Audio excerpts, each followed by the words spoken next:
White House counselor Kellyanne Conway is painted as the top leaker in President Donald Trump's administration and is a cartoon villain brought to life in an explosive new book by former aide Sims. Sims, in his forthcoming memoir Team of Vipers, recalls how, when he helped Conway respond to criticism from Joe Scarborough and Mika Brzezinski, he inadvertently found out she was speaking to the press about the president and her West Wing co-workers. His recollection paints an unflattering portrait of the advisor. It became hard to look long at her without getting the sense that she was a cartoon villain brought to life, he wrote in an excerpt published by Vanity Fair. Conway seemed to be perennially cloaked in an invisible fur coat, casting an all-knowing smile, as if she'd collected 98 Dalmatians with only 3 more to go. Sims, a former campaign aide who joined the White House communications team, left his job in May and received a 7-figure offer for his tome, Team of Vipers, My 500 Extraordinary Days in the Trump White House, which comes out January 29th. Excerpts from the book have already popped up in the press ahead of its publication. White House staff were said to be concerned about how Sims would portray them in his tome, and Conway is an early target. She was very content to sit back, go on TV, and let rivals eat one another alive, he writes of the White House advisor, claiming she talked frequently to reporters from the outlets the president frequently bashed as fake news. Share this article. Share. Sims recalls how, in May 2017, the Morning Joe hosts claimed Conway would trash-talk Trump during the campaign when the cameras were on, even as she defended him on air, a charge Conway wanted to dispute. So she called Sims up to her office to help her draft a response. He hadn't brought his laptop, so she told him to use her personal MacBook.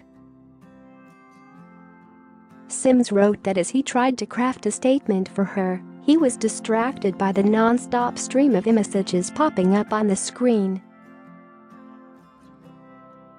It turns out Conway's image account was tied to both her iPhone and her laptop, which caused her texts to turn up on the computer's screen. Over the course of 20 minutes or so, she was having simultaneous conversations with no fewer than a half-dozen reporters, most of them from outlets the White House frequently trashed for publishing fake news, Sims wrote. He noted she spoke with reporters from the New York Times, The Washington Post, CNN, Politico, and Bloomberg. And these weren't policy conversations or attempts to fend off attacks on the president, Sims wrote. He claims she bashed White House advisor Jared Kushner, then Chief of Staff Reince Priebus, then White House counselor Steve Bannon, and then White House Press Secretary Sean Spicer, all by name. She also recounted conversations with the president in her talks with reporters. She was talking about him like a child she had to set straight, Sims claimed. Conway offered a response to Vanity Fair about Sims' book excerpt. The real leakers, past and present, get much more positive press than I do. While it's rare, I prefer to knife people from the front so they see it coming, she said. The magazine claimed the statement was drafted in consultation with her husband, George Conway. George Conway, however, disputed his role in his wife's defense, saying he never saw the statement. I never saw this statement, let alone help draft it, nor was I aware of the book excerpt to which it responds until a short while ago, he tweeted Wednesday evening. Sims' book is the latest in a string of tomes, Bob Woodward's Fear and Michael Wolff's Fire and Fury, that portrays a chaotic White House. His account, however, has the weight of being written by a former staffer who was in the center of the storm. Sims was said to be inspired by George Stephanopoulos' memoir All Too Human, about his work in President Bill Clinton's White House. The excerpt published by Vanity Fair also details how President Trump was obsessed with his media coverage. Trump's greatest fear wasn't death or failure or loss. It was obscurity.